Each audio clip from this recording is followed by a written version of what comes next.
Hi friends, welcome back to my channel. ఇవాళ top interesting movie news ఏంటో చూద్దాం. మరి super star Rajinikanth, Lokesh Kanagaraj combination లో తెరకెక్కిన కూలీ చిత్రంపై ప్రేక్షకుల్లో భారీ అంచనాలున్నాయి. సన్ పిక్చర్స్ సంస్థ సుమారు 350 crores బడ్జెట్ నిర్మిస్తున్న ఈ చిత్రంలో అక్కినేని నాగార్జున, శృతి హాసన్, సత్యరాజ్, ఆమిర్ ఖాన్, ఉపేంద్ర, శోభిన్ షాహిర్ వంటి స్టార్లు నటిస్తున్నారు. లోకేష్ కనకరాజ్ సినిమాలంటే హై బడ్జెట్ యాక్షన్ సీక్వెన్స్ కి ప్రసిద్ధి. కూలీలో అంతకు మించి ఉంటాయని యూనిట్ చెప్తుంది. ఆగస్ట్ 14th ఈ మూవీ ప్రపంచవ్యాప్తంగా రిలీజ్ కానుంది. ఇప్పటికే రిలీజ్ చేసిన ఫస్ట్ లుక్, గ్లింప్స్, టీజర్ అంచనాలను మరింత పెంచేశాయి. ఇటీవలే వదిలిన మోనికా సాంగ్ ఇంటర్నెట్ ని ఊపేస్తుంది. ఇక శనివారం ఆగస్ట్ 2 నాడు ట్రైలర్ రిలీజ్ చేస్తున్నట్లు మేకర్ ప్రకటించడంతో సినీ ప్రియులు ఆసక్తిగా ఎదురుచూస్తున్నారు.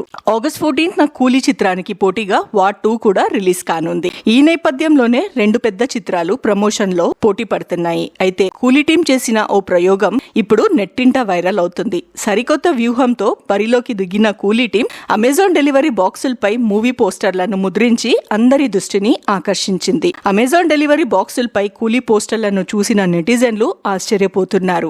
ఇలాంటి యూనిక్ ఐడియా అసలు మీకు ఎలా వచ్చింది? వాట్ అన్ ఐడియా సర్జీ అంటూ పొగడ్తలతో ముంచెత్తుతున్నారు. అమెజాన్ బాక్సులను వీడియోలు తీసి వాటిని సోషల్ మీడియాలో పోస్ట్ చేస్తున్నారు. అసలు ఇలాంటి ఐడియా వచ్చినందుకు మెచ్చుకోకుండా ఉండలేకపోతున్నాం అంటున్నారు. ఇక అమెజాన్ బాక్సులపై కూలీ పోస్టర్లను ముద్రించడం, వాటిని కస్టమర్ వరకు చేరవేయడం అన్ని ఒక వీడియో తీసి మేకర్స్ వాటిని సోషల్ మీడియాలో పోస్ట్ చేశారు. అమెజాన్ బాక్సులపై ప్రపంచం చూస్తున్న తొలి ఇండియన్ సినిమా కూలీ అంటూ గొప్పగా చెప్పుకున్నారు. ఈ వీడియో వైరల్ కావడంతో నెటిజన్లు కూలీ టీం ని అభినందిస్తున్నారు. ఇలాంటి ఐడియా వచ్చినందుకైనా ఈ సినిమా చూస్తామని అంటున్నారు. ఈ movie August 14th Telugu, Tamil, Hindi, Kannada భాషల్లో గ్రాండ్ రిలీజ్ కు సిద్ధమవుతుంది. ప్రమోషన్ లో అదరగొడుతున్న ఈ మూవీ విడుదల తర్వాత ఎన్ని రికార్డులను కొల్లగొడుతుందో చూడాలని రజనీ ఫ్యాన్స్ ఆసక్తిగా ఎదురు చూస్తున్నారు. మరి ఇలాంటి ఇంట్రెస్టింగ్ న్యూస్ కోసం please subscribe to my channel.